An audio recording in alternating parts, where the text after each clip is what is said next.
All right, welcome back to Talking Risk. It's a podcast about taking risks. Every week we have an entrepreneur on to discuss his or her challenges, his or her beginnings, strategies, losses, victories, and essentially how they've achieved their legacy and what their vision is for their legacy. And we hope that by doing this, number one, we'll extend our education and your education into entrepreneurialism, but also we hope to motivate you to achieve your legacies. My name's Eric Reese. I'm the co-host of Talking Risk. I'm also a lawyer. I own a law firm called Aspen Legal, and you can find that at aspenlawteam.com.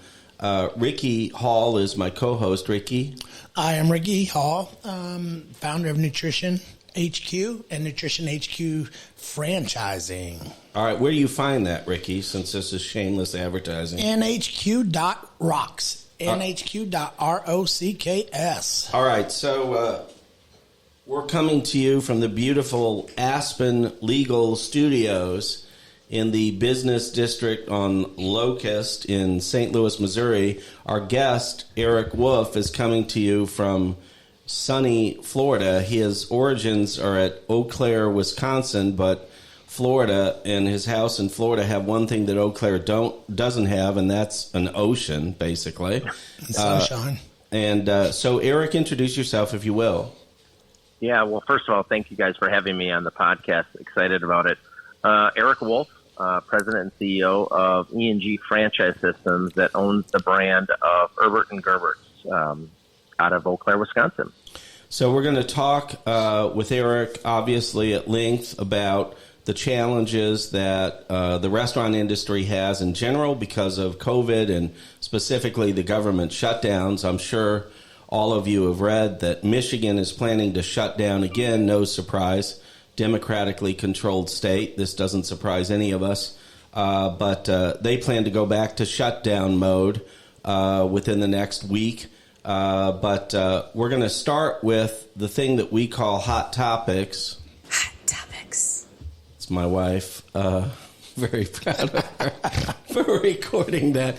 But we're going to start with hot topics. Hot topics are what Ricky and I have experienced over the last week since our last podcast, things that we've read and things that we've chatted about.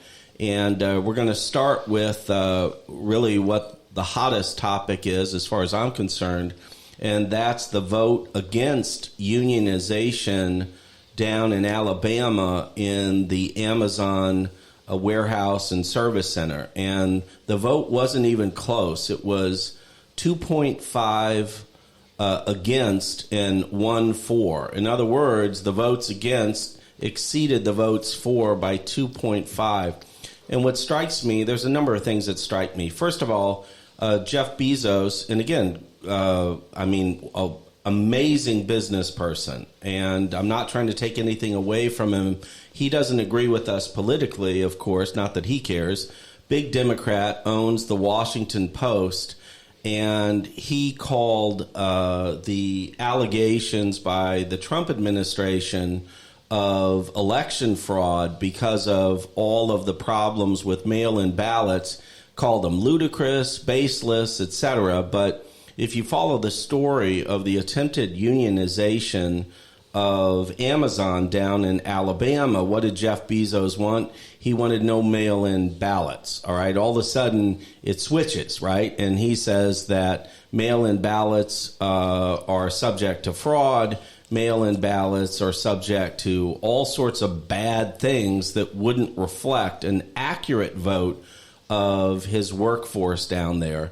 And in addition to that, now we have the vote. It's 2.5 against unionization for every 1 vote for unionization. But over the last week, we've heard that Amazon requires their employees to pee in a bottle. I don't know if you've read that, but that's out there. Amazon requires their employees to defecate in paper bags, right? And I'm not sure where the media is getting off on this stuff, because we don't vote on the unionization of Amazon, right? But they're trying to turn the public against Amazon. And really the issue that I find fascinating is the complete lack of intellectual honesty by everyone. Jeff Bezos, who was claiming that Trump's claims against mail-in ballots were ludicrous, but he takes the position that mail-in ballots are no good. The media's claims that Amazon's a bad company because now they are requiring their employees to take dumps in bags. I mean, it's just absolutely ludicrous. It shows the worst part, in my opinion, of America. But now we have the union that's saying they're going to challenge the election. The NLRB,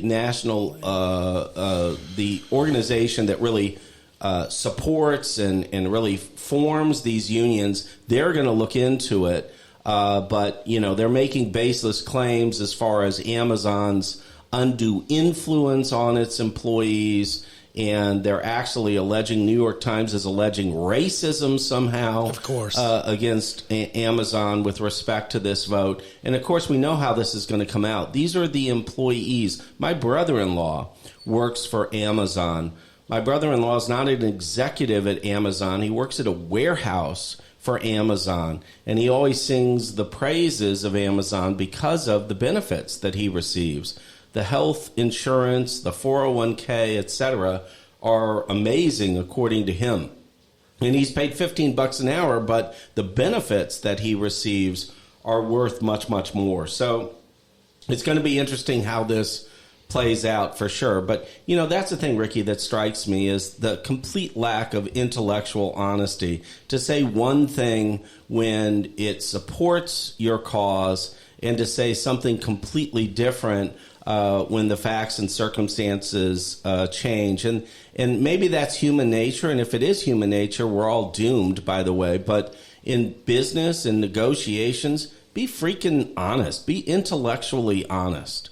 Well, be consistent. And that's the thing, too, that I laugh at this union stuff because there are so many labor laws now that there's no reason we even have a freaking union. And it exhausts me to hear the union arguments. Like, I remember building stores where the electrician couldn't move a shelf because the electrician was in the union for the electrician, but they needed the laborer to move the shelf. Yeah.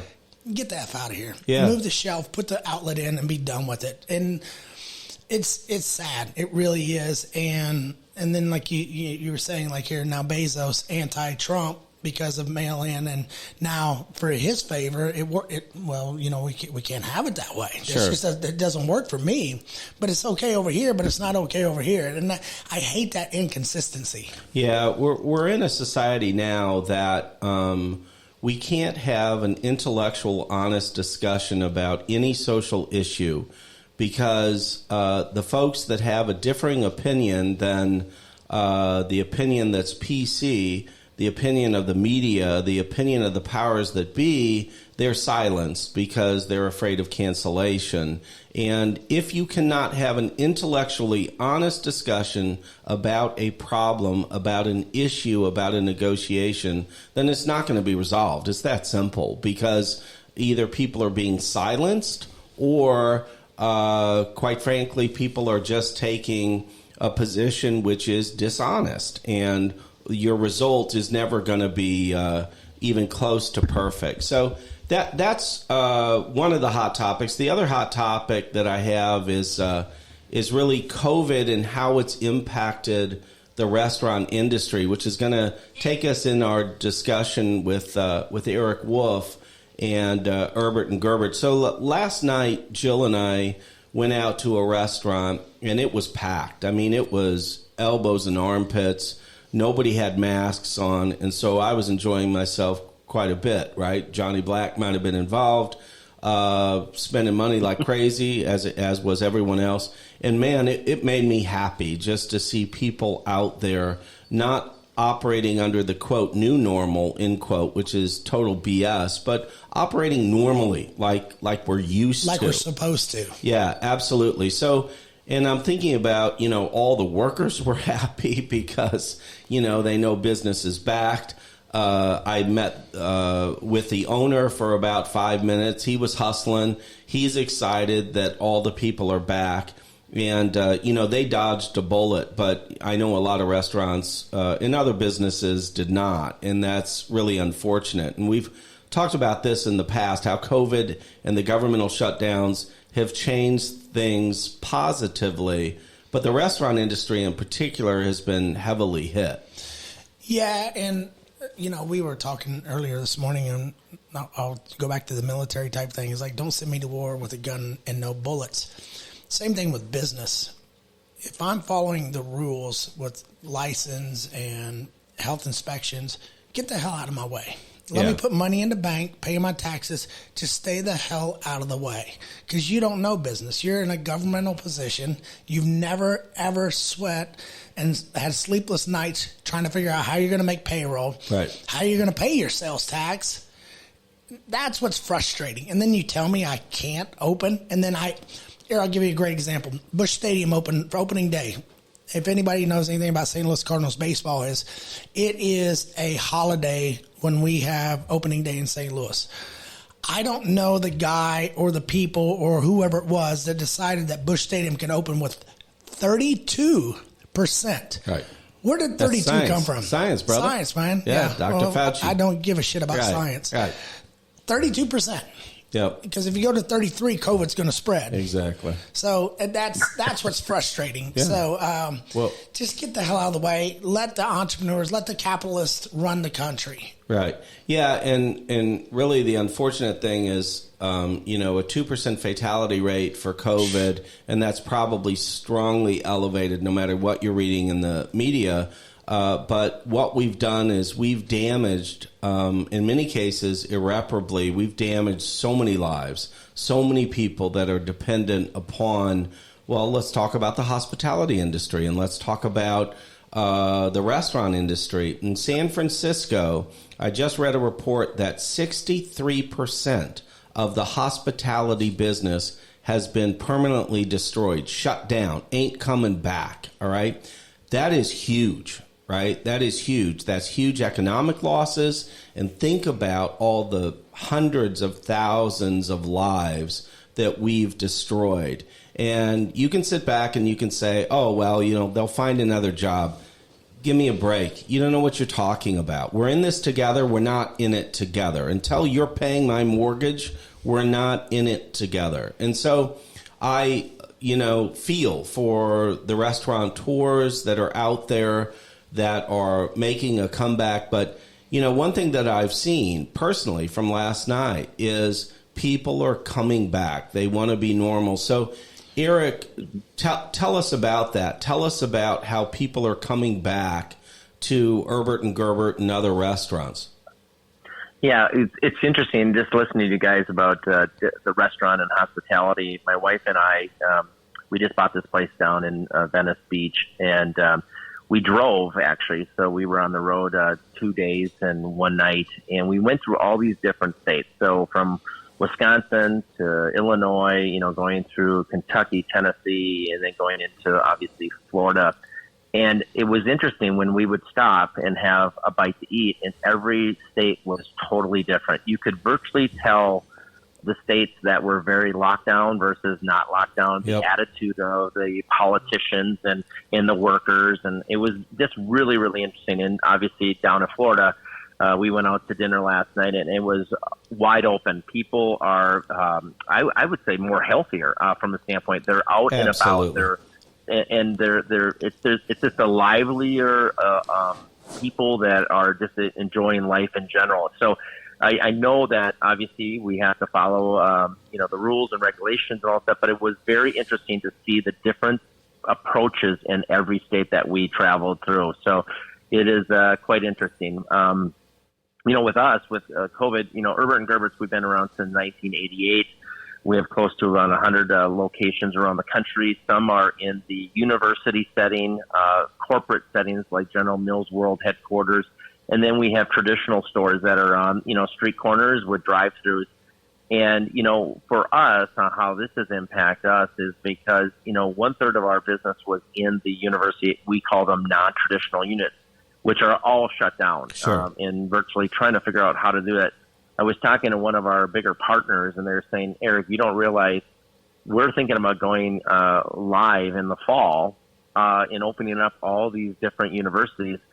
Well, they have to open up 3,000 stores by the end of the summer. Now, keep in mind, a lot of those managers and employees are gone now.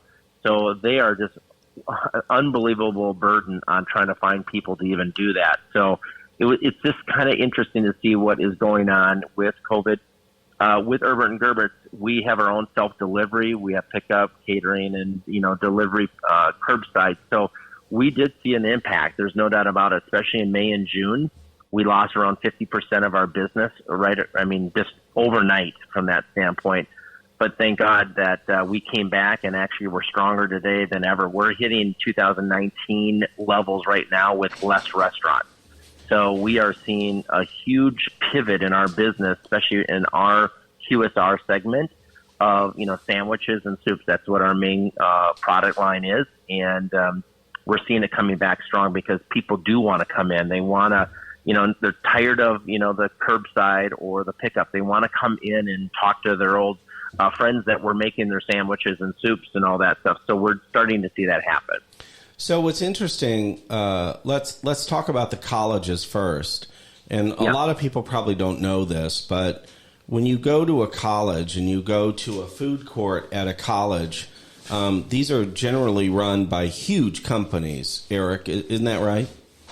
Yeah, multi-billion-dollar companies. Yep. Yeah, and so when Eric says they got to open up thousands of locations, that's what they're talking about. It's not just Erbert and Gerbert. It's, 100 or 200 or 300 other brands that they've got to open up. They got to open up food courts. And one thing that strikes me about that is because we're trying to hire for Aspen Legal, man, it's a hard market to find people. I don't know. I want to say to find people willing to work. I don't know if people are unwilling to work, but it's a weird deal right now trying to find people that can fill the roles. Yeah, it's interesting, Eric, that I was just talking to one of our prospects that she's in Indianapolis. I had lunch with her, and she runs a lot of airports and colleges and headquarters.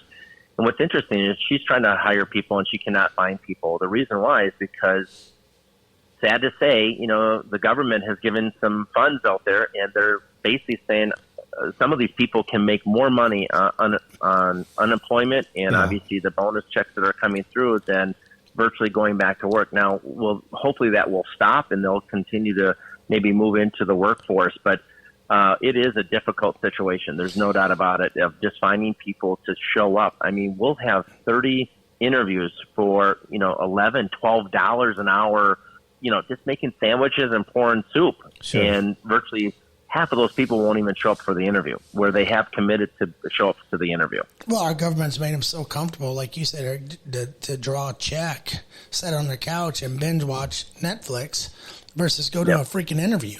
Yeah, so my eldest daughter lives out in California, and college degree, she's in the hospitality business. Everything's been shut down in California. Obviously, they're just now coming back with indoor dining, etc. And again, love her dearly, and I think what she's doing is great. She wants to be in California, etc. But the fact of the matter is, when she was laid off, shut down, whatever it is, when a government shuts your whole industry down, she had more in her checking account than I did. And that was not the stimulus checks, but all of the extra benefits that she was receiving as a laid off employee due to COVID out in California. And again, I'm still scratching my head wondering why we don't have double-digit inflation, why we've not tanked the economy because of the money that we're printing like drunken meth head sailors, because that's what we're doing. And all I can come up with is it's the global connectiveness of the economy, that if we tank, China tanks. If China tanks, everybody tanks. And that's all I can come up with, because this doesn't fit any proper economic analysis of all the money that we're printing. And again, my clients like E&G, clients like franchise chains that I represent all over the country, they got their PPP loans, and of course they did. If the money's available, take it. All right, you'd be a dunce if you didn't take the money. But again, there has to be a cost. There has to be a price that we pay for all this money that we're printing. There's always a price you'll pay, and I think it's a couple of things we've touched on the last two episodes about the government got involved with giving students money for all these for education. There's going to be a price to pay. Sure. And it's going to be higher taxes. And they're going to go after the people providing the jobs, is what's sad. Yeah. Yeah, it really is sad, because I think the restaurant industry, the hospitality industry, provides an enormous amount of our jobs in the United States. And you're attacking the wrong people, folks, if you're going after them.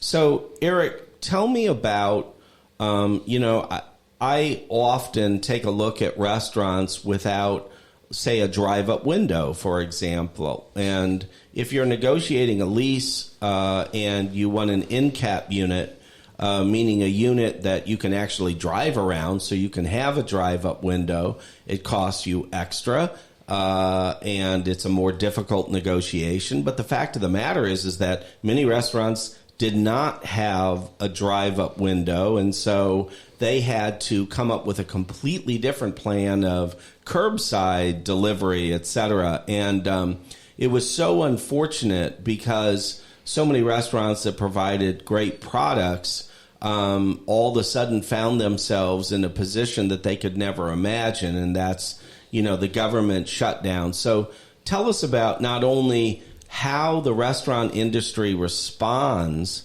to the government shutdowns and the post-COVID economy, but, cover things like Uber Eats, the rise of all of these services now that are providing delivery because people are working from home. I mean, that's a major shift in thinking for a lot of restaurants. Yeah, and you're absolutely right, Eric. I mean, from a standpoint of a lot of restaurants had to pivot, and I mean pivot very hard, and had to have some serious conversations with their business model in general. Keep in mind, and it's so sad, but I was just reading an article. They believe that there's going to be 110,000 restaurants that will be permanently closed in the United States because of this. And I think actually that's a low number, because we're just starting to see some outfall on some different things as well. Again, with us, Erbert Gerbert, we're in the QSR, so we're not a sit-down type of fine dining and all that kind of stuff. So sad to say that 110,000 restaurants, sad is that it was probably a lot of independents that just didn't have the resources to pivot. And so sad to say that they had to probably shut down their stores. I mean, my wife and I were just in downtown Minneapolis, and we love that city. It's a great city.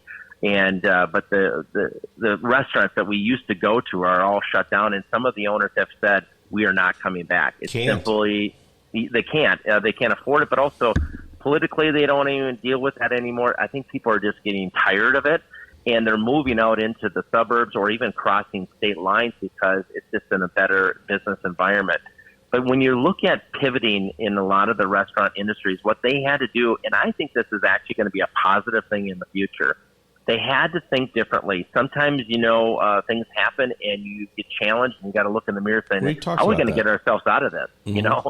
Yeah. And, I saw people with curbside. They went to their local politicians and their courthouses and said, listen, we need these parking lots right in front of our store. We need to have these designated for our curbside. And thank God, I think some of the politicians understood it and they gave them the permits to do that. So then they made up their own curbside and, looking at signage and texting and trying to figure out, okay, how does this all work behind the counter in the kitchen to make sure it's done right? But they had to pivot with that. And then with third party, the biggest thing with third party, people were using third party before, obviously, but it comes as a cost, especially for the hospitality provider, because as you guys know, you order a sandwich from Erbert Gerbert inside the restaurant versus doing a third party. They charge us commission on that. Yeah. And obviously our margins are not high as some industries in the restaurant industry. And so you somehow have to figure out, okay, how am I going to absorb some of this? Maybe it's 15, 18, 20, 22% commission. There's your whole margin. It's a huge margin. Right. And so technology has helped out with this. And we're using a technology now that we can have 3, 5, 10 different types of third-party delivery systems. It's injected into our POS system. And then what we can do is pass along some of that commission that we have to pay to the customer. Now, there is a balance there. What is that balance that a customer is going to say, wow, you guys are really putting it to us? Or are they saying, you know what, it's a convenience. I get it. I understand it. You guys have gone through hell and now you're back. And that is the balancing act that we're seeing right now. And we have started to do that. And in we just started to test 3 third-party deliveries. And we're seeing an uptick around 6 to 7% in some of our restaurants, just because of virtually when you turn on that system, it is you're online and people start to order it. And we believe that these are customers that we've never had before. Eric, I want to back up a little bit. Yeah. And can you give, for our listeners, give the background of your business model? Like what kind of customers are you servicing? What is your business model that provides food and service? Yeah, we're in the QSR segment. We have sandwiches and soups. Again, we've been around since 1988. And basically what it is our average square footage is probably around 12 to 1,400 square feet. Usually it's in a leased space, inline, or if we have end cap with a drive-through, we would do that as well. Some of our restaurants are doing, 1.6 million, and our average is around 600,000 as an AUV, average unit volume. That's what that means. But we're really focused in on just driving very quality sandwiches that are very unique. Like some of our sandwiches have cranberry wasabi. You probably have never heard of that type of sauce before. Peppadew mustard, which is kind of a unique mustard. Pesto mayo. I mean, all these different things that you just cannot find anywhere else. So, again, going back to COVID, people wanted that type of sandwich because they've been grown up with it on a college campus, and then they move into a suburb and they want to follow that brand and our brand for those reasons because of the quality, and then obviously with our soup as well. So our model is a very small footprint, but we drive efficiencies through our own delivery system, also third party, pickup, curbside, and then in store as well. So you've created a destination. Yeah, we have, because I think of the quality. I mean, again, anyone can make a turkey sandwich, but it's the combinations of our flavors that we've been around since '88. And what's interesting, we started in college markets. So, and the reason for that is, we have 3 day parts. We have lunch, dinner, and then we have late night when the kids are coming out of let's just say the establishment at around 2:00 in the morning, and they're very hungry and they want to eat something healthy, because I think the demographics are changing where people are starting to focus in on, what can I eat? What should I be eating?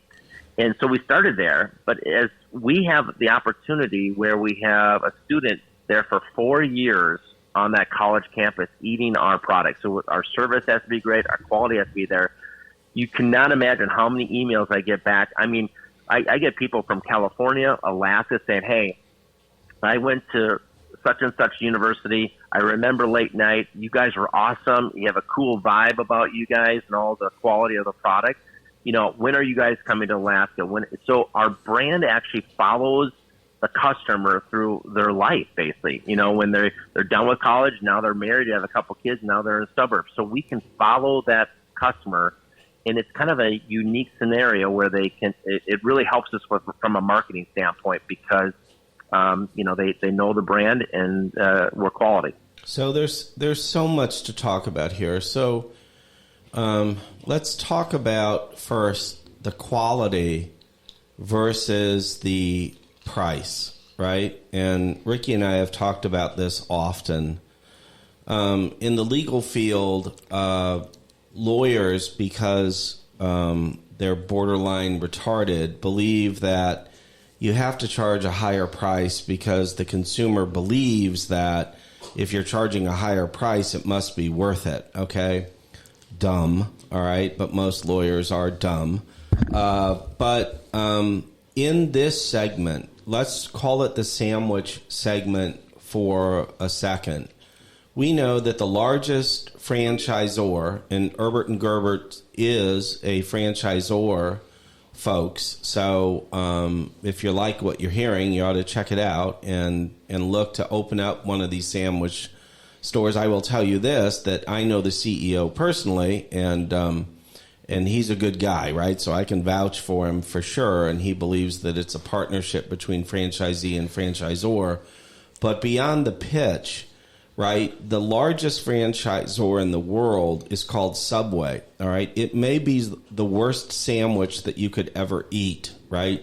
If you go eat Mexican, you want to throw up for an hour. If you go eat Subway, you want to throw up for at least 8 hours because you've just eaten a loaf of bread that actually isn't bread. I think it's some sort of plastic material. I don't know what the hell it is, but they've grown, all right? They have 50,000 plus units, which is amazing, and kudos to them, right? Absolutely. That's a very difficult thing to do. But Eric, talk about quality versus price, and talk about it with this in mind. Ricky and I talked about in our last episode that millennials now are turning 40, right? Which means all three of us are really old, all right? But millennials have, I think, if I read the media accurately, millennials have this idea of, well, I want to eat healthy, right? Although they're probably the ones that drove Subway, because my kids loved Subway, and I said, well, you go get your Subway sandwich and I'll go get something else. But talk about the difference between quality and the challenges of quality versus just, cheap. Subway selling whatever they sell, a 24-inch long sandwich for 25 cents, right? Which has got to be garbage, right? Yeah, and I really can't speak on, obviously, Subway, but you have to give credit where credit is due. 50,000 units around the world is unbelievable. And I think they hit the market at the right time. You talked about the millennials and growing up. I mean, I remember being an internship in Milwaukee, and that was just starting to hit with Subway stores opening up. And again, if you really think about it, there was not a lot of deli sandwich shops back, 25, 30 years ago. Just so mom and pop shops. Yeah, exactly. And you heard it through someone else, and then, you go there, there's no systems in place and all that stuff. So I think they did a really good job of hitting the market at the right time. They put systems in place, and they drove that. With quality, as you guys know, you're going to pay for quality. There's just no doubt about it. What we do at Erbert and Gerbert is that our soups are our own recipe. They're not coming from a can. Our meats are all full muscle, so we're doing all the slicing of our cheese and our meats on premise. And obviously, that's quality. It's as simple as that. And we bake our own bread on a daily basis. Every morning, we're baking our bread. And so, when a person walks into an E&G, first of all, you smell the bread being baked. It's like going into a bakery, and you feel that.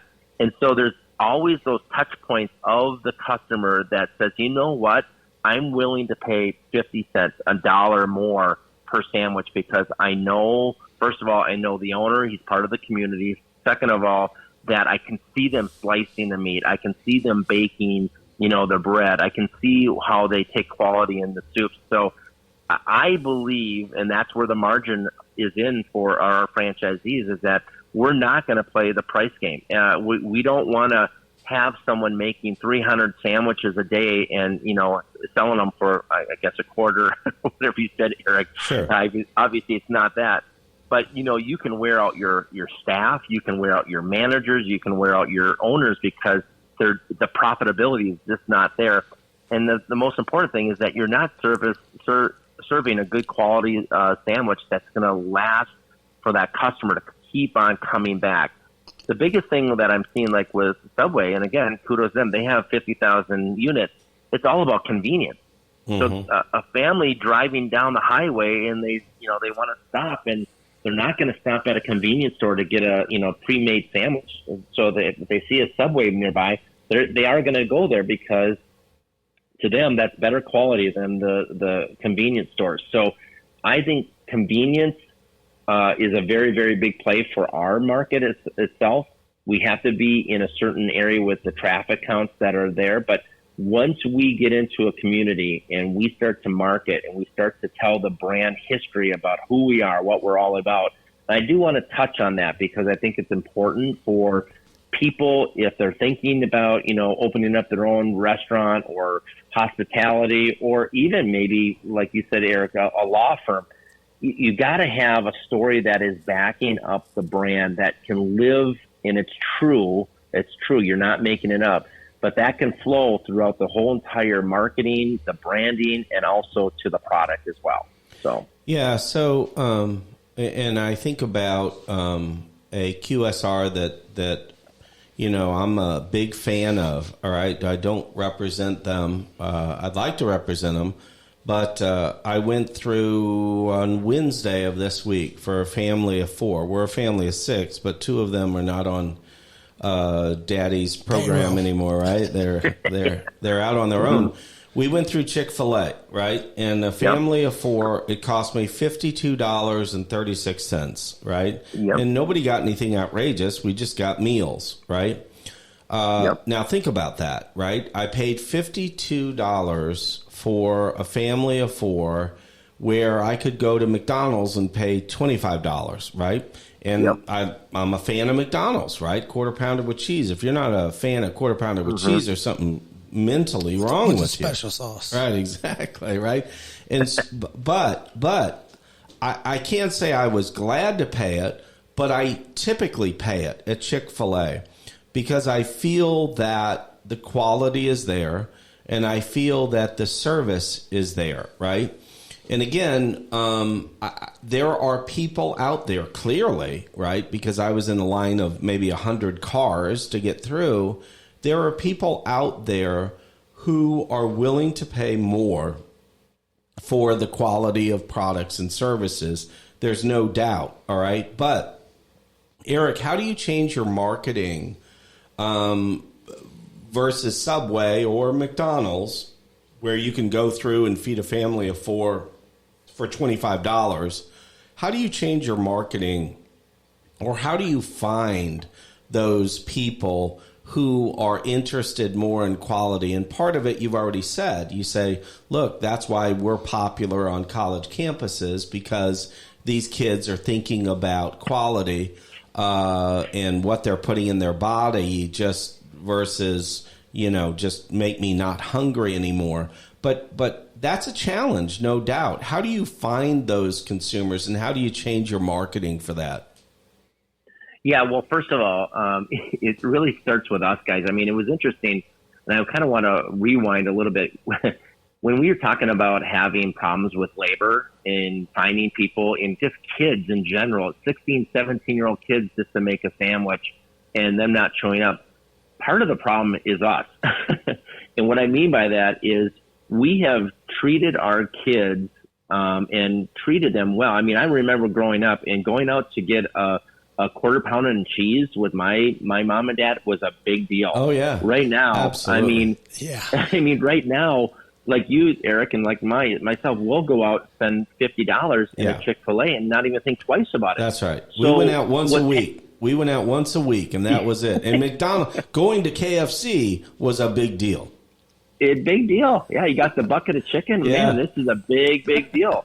So for us, I mean, sad to say, we have kind of trained our younger, say my sons and daughters to, you know what, $50 Chick-fil-A, no big deal, guys. And so we're planting the seed in their mind when they have a family to say, we're going to Chick-fil-A, you know? And so, and then it goes back down to work because, hey, you're playing football and baseball and tennis or whatever. And you know what, you should go get a job. Well, you know, boy, it's tough. We're training our younger generation to not work as hard as we used to work or have the things that we just didn't have as growing up. And so we wanted to have that for our families. And I think that's all good, but also it could be a damaging thing because we're not teaching our younger people about a solid day work and working hard and then having that ability to do that and teach it to their kids in general. So I just wanted to say that because we see that we're like wondering, why is it that this younger generation, 17, 18-year-old young men and women that just, you know what, I don't need to go get a job because mom and dad take care of everything for us. So I think sometimes it's our fault. I just wanted to state that because that's a big thing in our industry. We're just trying to find people that want to work in general. Yeah, sure. Going back to the quality and versus the price, you know, one thing that we're doing right now is that we're doing a lot of bundling within the restaurant, especially with our combo meals and all that stuff. So when families are out there looking for it, we're trying to drive that value proposition for the family. And again, that might not cost $50, but it might cost $45. And that's hooking them to come into the restaurant and then do the repeating of that as well. And then from a branding aspect and marketing aspect, we have a loyalty program that is done extremely well. I think we have close to over 100,000 people on our loyalty program. And so when people are out there building, and Ricky, you know, and same with Eric, you guys in general, that is our communication channel to our loyal guests. And so we are using that platform, and everything's done on the phone now. So it's not, you know, it's not in the papers anymore. It's not in magazines anymore. Everything is driven on the cheaper advertising, right? Yeah. Well, and actually, Eric, you can track it. Yeah. So we can track. Right. Sure. And so think about, you know, 25 years ago, restaurateurs looking at going, okay, I'm just going to put this in a paper. Right now, we can track and look at the clicks of where people are dropping off and where the people are going through. Yep. And we can change that marketing to keep them online as long as possible.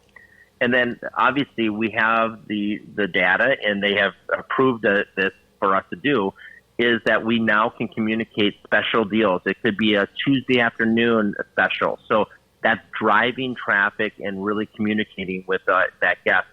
And then people that are on the loyalty program are typically people that are, you know, they want to know more about the brand and want to know about the quality. What are we doing differently out there versus what we did last year? So it really is, from a technology standpoint, you have to drive the technology as fast and as hard as possible and have the best technology out there, because that is the channel of how you're communicating with your guests. Yeah, this is exactly what we talked about with our last guest, a marketing expert, right? And he talked about data, and he talked about using data and really analyzing it. And, you know, that's what it's all about. It's not about spend with respect to advertisement. We talked about white noise. We talked about how many ads are out there. He talked about, you know, when he gives a presentation and he takes a snapshot of a baseball game and he asks the audience, how many brands do you see? And this is just a snapshot. What was it, Ricky? Of a home run ball or something like that. And there were 8 ads. Yeah, there were 8 brands identified in a still photograph of the outfielder trying to catch this ball, right? And it cost a tremendous amount. But his emphasis was on, if you're not into data, if you're not into these apps, and if you're not into analyzing data, then you're completely missing the boat on how advertising is going. Eric, do you believe that the way that then I want you to expand on your loyalty program of how you do that, because so many companies spend a ton of money attracting new customers, but never do anything to take care of their existing customers. And that's where they really drop the ball. So I'd like for you to expand on your loyalty program. But don't you also think the apps and the cell phones and like you're tracking the data now of your customers and your loyalty, that's the new guerrilla marketing? Absolutely. I mean, when I say loyalty, that includes the app. And so we are watching. I mean, we can tell when John's birthday is, and we'll say, John, it's your birthday coming up. Hey, we'll have something special for you at the restaurant. I mean, it's tying it and also customizing it to that person that is absolutely vital for that. It's funny that, and I've heard this before, Domino's is a pizza, obviously, company, but really when you talk to the executives, they'll say that we're a technology company and we just, by the way, sell pizza. Mm-hmm. Yeah. And because they have done such an outstanding job with their technology, that has really driven their business to the nth degree. And then they have changed their quality as well. So, again, they have done it on both platforms, and it has worked out tremendously for them. But our loyalty, guys, everything that we print, everything that we're sending out on our website is all about join our loyalty. And that the rewards, I mean, you can, it could be a free cookie, it could be a free sandwich, you buy 10, you get 9, whatever that might be. So there's a lot of different things that you can do from that standpoint, but you got to drive that loyalty, because that is the channel, the communication channel to your loyal guests. And Ricky, you mentioned about we can get as many customers in our restaurant. But if you're not keeping them from an operational standpoint, that everything is running smooth and the quality of the product, you're dead in the water. But then once you do that, then you tie them into the loyalty. That's the repeat visit that you're looking for, and that is worth millions of dollars to a company. I agree. And Eric, like at my stores, we have a loyalty program based on points. Yep. And it's really neat to see people walk in and go, how many points do I have? And exactly. what we've done is their points never expire. So we always let them carry over. And they love that. And they're like, it's like, what was it? I can't remember the game show, but it's like, let it ride. Like, you want to use your points? Yeah. No, let it ride. And and then another thing too is like, and this, like you said, give away a free cookie. And whenever we give away a T-shirt at the store, you would think that you're giving that person a winning lottery ticket, a freaking T-shirt. Yep. Right. And that's got my name on it. Right. And they absolutely love it. People love free stuff. I don't care if it's a cookie. I don't care if it's a T-shirt or a shaker cup. Yeah. But that the loyalty things go so far. And, back what you're saying, if you can't embrace the customer that came through the door to keep them, you won't be in business very long. Yeah, that's a great point. Absolutely. And I think the next generation, and this is what we're working on at Erbert and Gerbert. So we have 100,000 loyalty guests. And Ricky, you probably know this, is that, okay, we do give the T-shirts out and the free cookie or sandwich, whatever.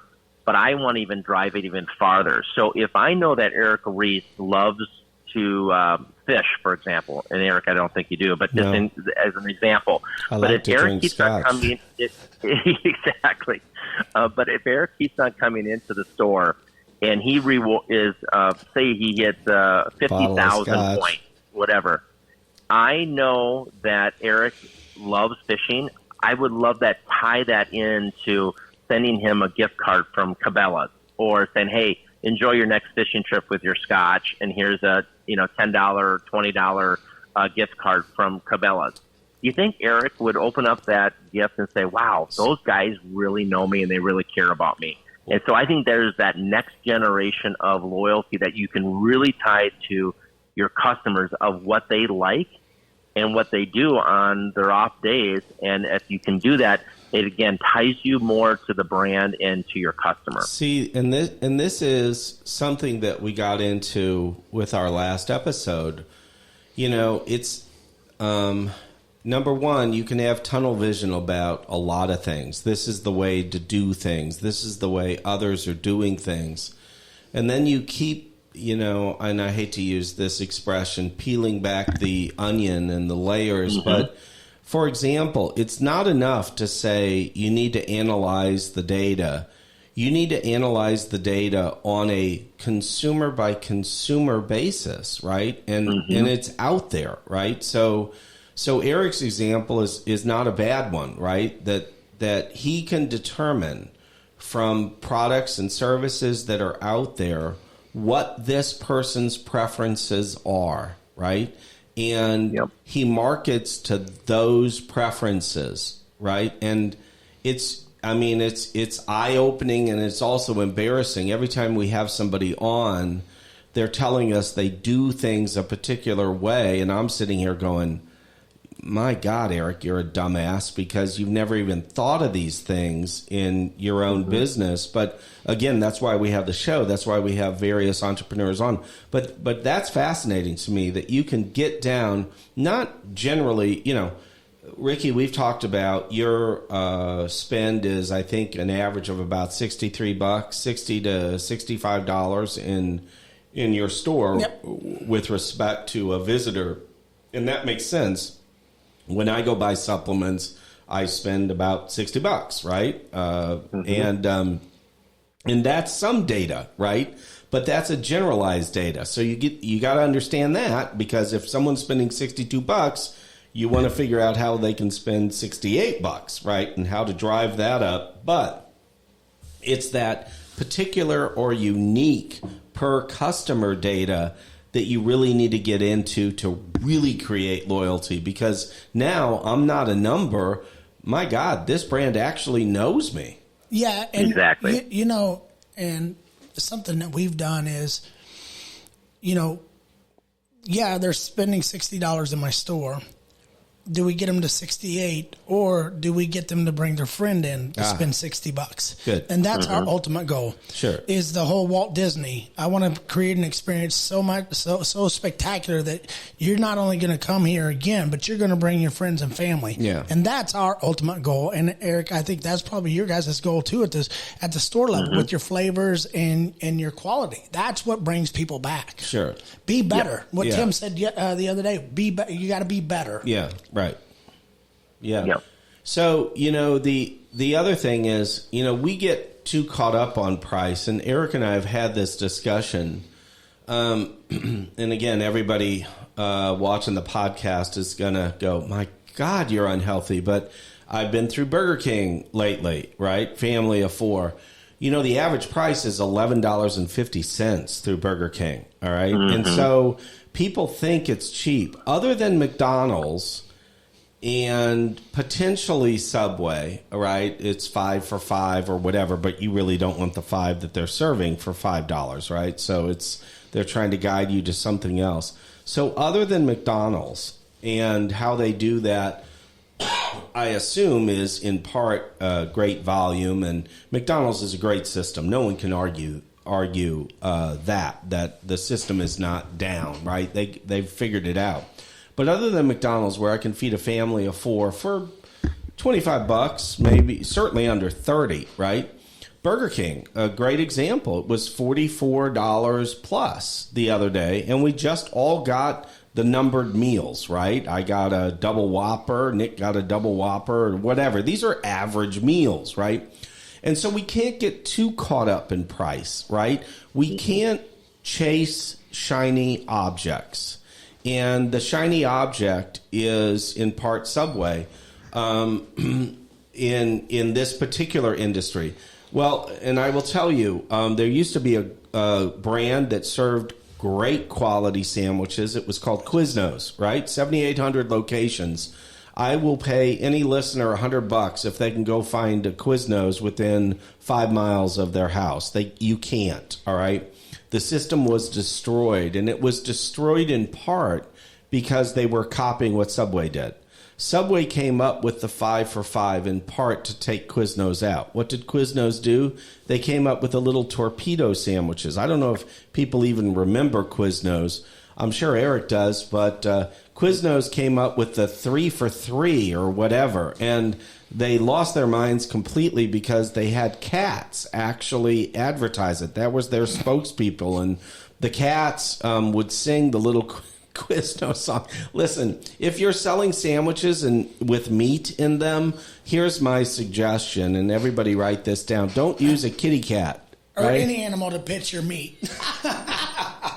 It's like, look at that kitty cat. I wonder if he's, oh my God, I'm eating kitty cat, right? But Quiznos was out for the count anyway because of the corporate greed at the franchisor level. That's what took them down. Yeah, no doubt. Their cost of food was skyrocketing because Quiznos was taking way too much in rebates. The cost of food was going up to the franchisees. Yeah. And they were dictating a price. Yeah. To drive customers, right. And the volume didn't offset all that. Yeah. And it took Quiznos down. Yeah, but it was unfortunate because it was a good product, no doubt about it. It was an amazing product. In 7,800 locations, that's... Best cat I ever ate. That's... Right. Kitty cat can be a little tough, but that was good kitty cat. No doubt about it. You gotta smoke it. Yeah. 7,800 locations, though. I mean, that's a big deal, right? And so in any event, I mean, we can't get too caught up on price because not everybody can be your customer. And I think really it comes down to that. And Eric, you'll especially in the service and food industry, if you get caught up once you get caught up in price, you don't come back from that. Yeah. No. Once you cross that line, you're in it forever. So. Yeah. Right. And now volume better make it up. Well, but we've talked about this. You in large part are responsible for setting your customers' expectations. And this is no matter what you sell, whether it's legal services or supplements or sandwiches or soup, you're going to set your consumers' expectations. And if you say, look, I'm the cheapest, then your consumers are expecting you to be the cheapest. And consumers are fickle, for sure. And and Eric, go back to Chick-fil-A. I mean, your experience. What I really love about Chick-fil-A, first of all, quality, but every touch point of that customer sees the quality with their employees, with their drive-thrus, with in-store signage, and how speed of service is. And I have to give credit when they say, you know what, we're closed on Sundays. I mean, they've gotten a lot of riff about that on college campuses, also in airports. I mean, who closes on Sundays? And I give them a lot of credit, first of all, because that's who they are, and they're believing, and they're really not just talking about who they are, they're actually having the action behind it. And I think people, the general population, would say, you know what, they're closed on Sundays. I really would like Chick-fil-A today, but you know what, I get it, understand it, and I respect them because they're holding their own on what they believe and what they're trying to do. So. Oh, you're dead on. And, I've had stores in malls, and malls are dictators with their leases. Yeah. And Chick-fil-A is closed on Sunday. Yeah, right. Yeah. I mean, that's amazing. And hats off to them. Well, Yeah. We went through the Chick-fil-A drive-up the last time, and I ordered, like everybody orders, and then I drive up, and there's a guy in a tent, right? There's a guy in a tent, and he's going to take my credit card, right?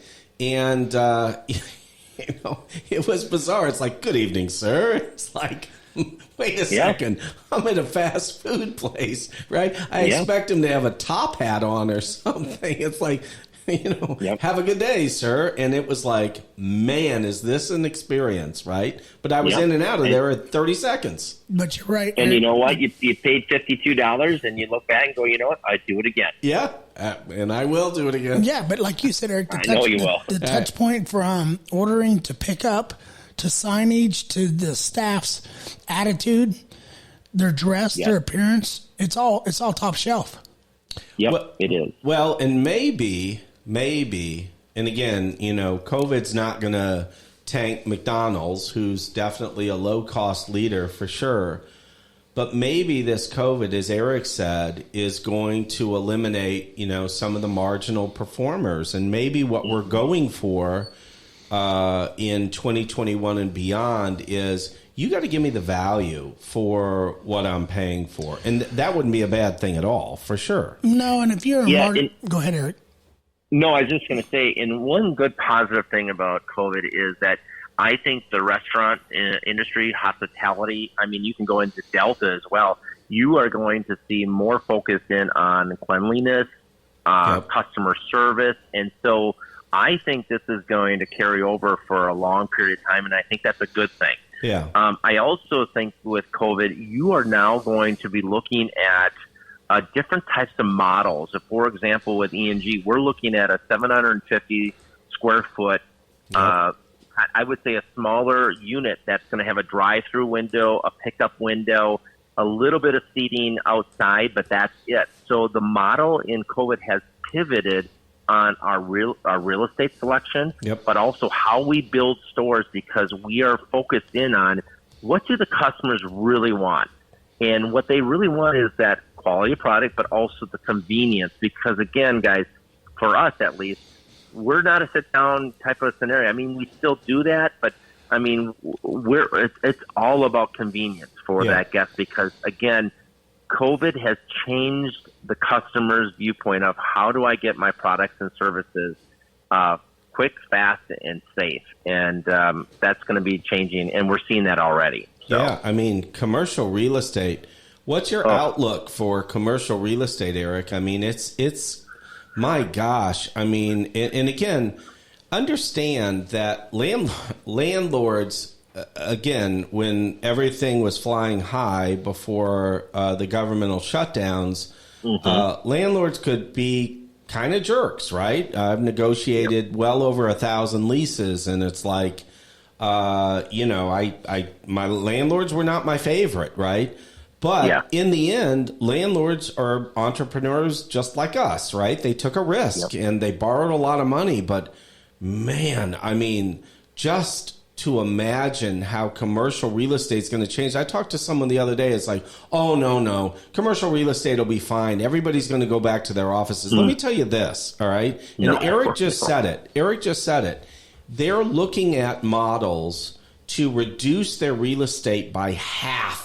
All right, by half. All right. And if you're in any business and you've gone through 2020 where your workforce has worked from home and you haven't figured out a way to reduce your real estate, then I don't even know how you've survived in business, because you're just dumb, right? I tell my kids don't use that word, but this is appropriate, right? You're dumb. And so Eric has clearly pivoted on this, and I think that's the right pivot. But my gosh, commercial real estate, man, I think there's just going to be so many millions of square feet that are just empty. Well, again, it's funny when we were driving down, going through Atlanta and all these, I mean, it's amazing. And we have stores that are in world headquarters. And what we're finding right now, and you're talking about 4,000 or 5,000 people on these campuses that are right home. now.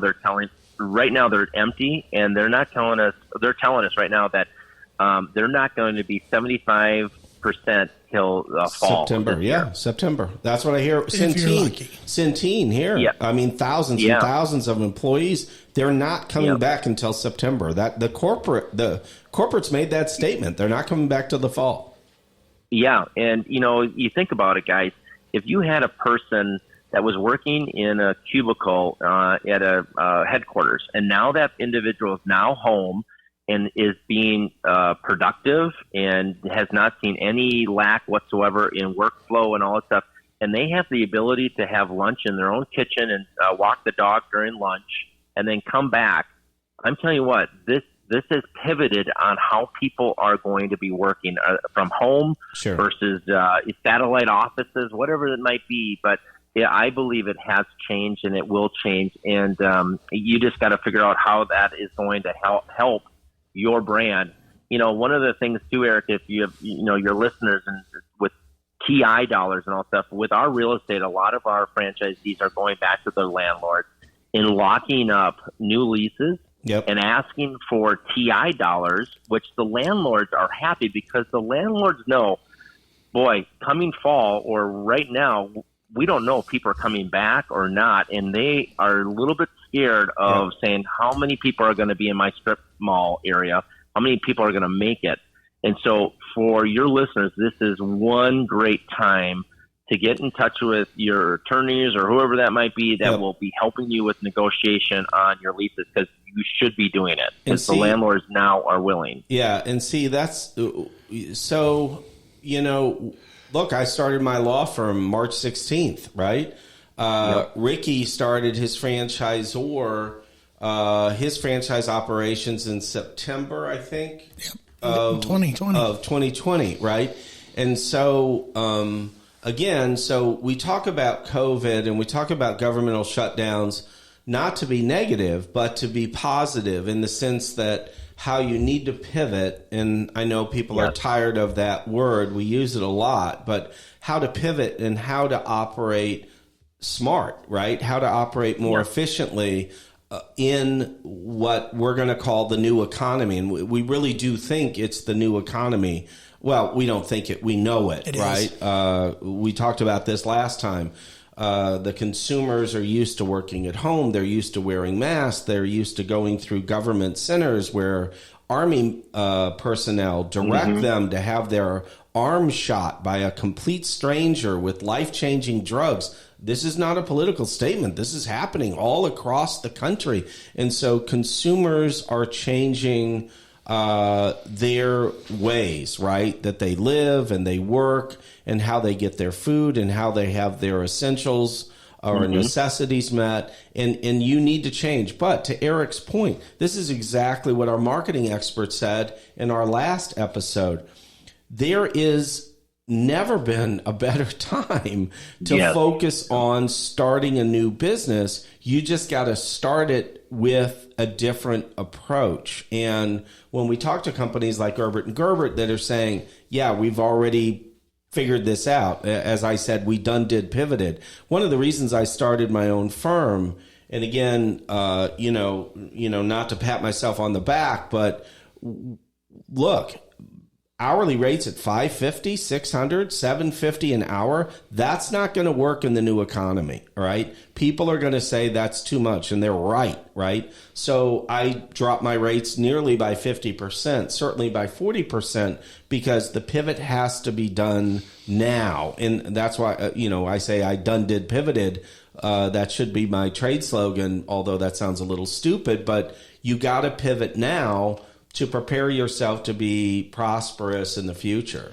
Yeah, but you were also able to drop your rate because you removed a lot of noise. But again, that's Eric says, look, he's examined his system and he's identified, let's call them inefficiencies, stuff that they don't need to produce the same quality product and the same volume, right? And that's a good thing, right? That's something that is positive that came from these government shutdowns. Learn your efficiencies. For me, it was get rid of many offices that were losing millions of dollars.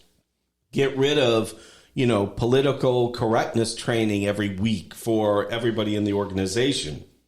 My clients don't need that. My clients don't want that, right? And so ultimately, Eric's saying the same thing. I'm getting rid of essentially half, in some cases, of my square footage, learning to operate more efficiently. Now, but for the government shutdowns, Eric might not have ever have done that. But he could have done it, right? But he wasn't forced to do it. You weren't forced to think outside the box, right, Eric? Yeah. No, absolutely. And Eric, again, the perfect scenario. We are seeing more growth than we've seen in really 3 years. That's awesome. Have right now on the books 15 new stores that are going to be built in 2021. Huge. And so I think people and smart, and I agree with you. This is actually a great time to build a business because, first of all, landlords are willing to work with you. Yes. Second of all, we're telling our franchisees, if your lease is even close, start negotiating that lease or move your store to an A+ location that maybe you had an A and you want to just upgrade it to a drive-through setting. I mean, there is so much potential out there right now, but people that are smart are looking at this opportunity and say, this is the time to jump in, because for restaurants, sad to say that 110,000 have closed. Well, now that is less competition. Yeah, and there's 110,000 turnkey restaurants ready for you to move into and kick ass. Absolutely. Yep. Yeah. Yep. So, it is sad. It's really sad of what has happened and all stuff. But again, there is some silver lining in here that made people pivot. And you brought it up, Eric, that, we're building these small units right now. And to be quite honest with you, they're more efficient, less cost for us to build out. And actually, we're seeing increasing in sales because now it's the drive-through, it's the pickup when it's so efficient, and so we're seeing that work out very well for us. And people are trained, right? People are more trained to accept their food that way, right? I mean, that's how they want it. They want these different delivery models, and that's a good thing. So, and also, I don't know about you guys, but I mean, as we drove down here. We went through some McDonald's and their lobbies are shut down. It's all a drive-through. Yeah, that's right. So now their model has changed. I mean, from that standpoint. Yeah, absolutely. So, it wouldn't surprise me eventually to see models that really maybe have a double kitchen, right? That have expanded their kitchen space. They have almost no seating space, right? But it's all about driving the volume. Not a 2-lane drive-through, 3 or 4, but a 3 or 4 lane drive-through where you've got drive-through on both sides. And there were those models many moons ago that were strictly drive-through, and they were always a little marginal, okay, and A&Ws. Rallies. Remember Rallies, and they're still around, but they were strictly drive-through. Now those guys are kind of looking like geniuses because that may be the direction we're going. Yeah, and another thing, and I don't know if you guys have noticed this with McDonald's, but one of the things that, again, pivoting on the COVID-19 is that menus, especially for our menu, is that we have reduced our menu. And you go through, people in brands have gotten rid of the clutter and focused in on what they do best, and that is driving efficiency, profitability. I mean, again, you go back to the brands that have already figured this out, In-N-Out Burger, Cane's. I mean, very simple menus, but they do a great job, and the volumes are very high. I mean, this is amazing, right? That consumers, to me, this is fascinating, right? Consumers' expectations have changed. Right. Mm-hmm. And now you've got an opportunity to take advantage of it. Right. I mean, there was a time when you would go into a restaurant and it'd be like, which volume in the menu would you like? Right. Volume 1, volume 2, volume 3. And it's like, oh, my gosh, I can't even choose one thing because everything is just right. There's 100 items. And this is also a real opportunity for all sorts of service and product providers. Well, yeah. So, like, when I went to Mexico in January, everything was on a QR code. Yes. So you just sat down, you hit the QR code. Correct. So then I went to Buffalo Wild Wings a couple weeks ago, and I sat down, and they had a QR code there, and I had already put up the QR code, and the girl handed me the menu, and I'm like, right.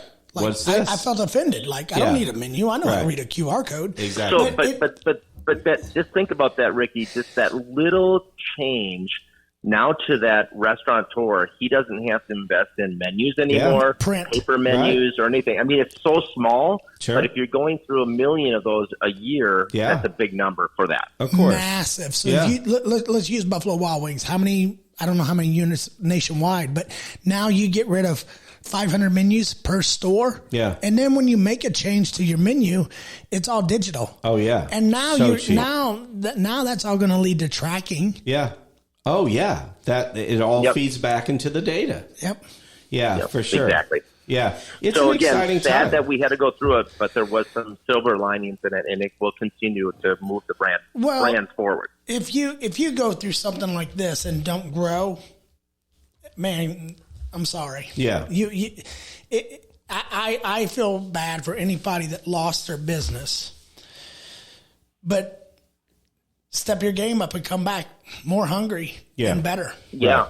Yeah. And again, Rick, I agree with you because a lot of those people that have lost it were independents that just didn't have a marketing department or anything to. I mean, those people were virtually on their island by themselves, and and we all know people in our local communities that had great brands and great restaurants, and that is a sad thing. And but hopefully they made it through it. And I think some of the communities really did step up and try to help those independents by pick up orders or curbside or whatever it might be. But it was hell for everyone from that standpoint. Yep.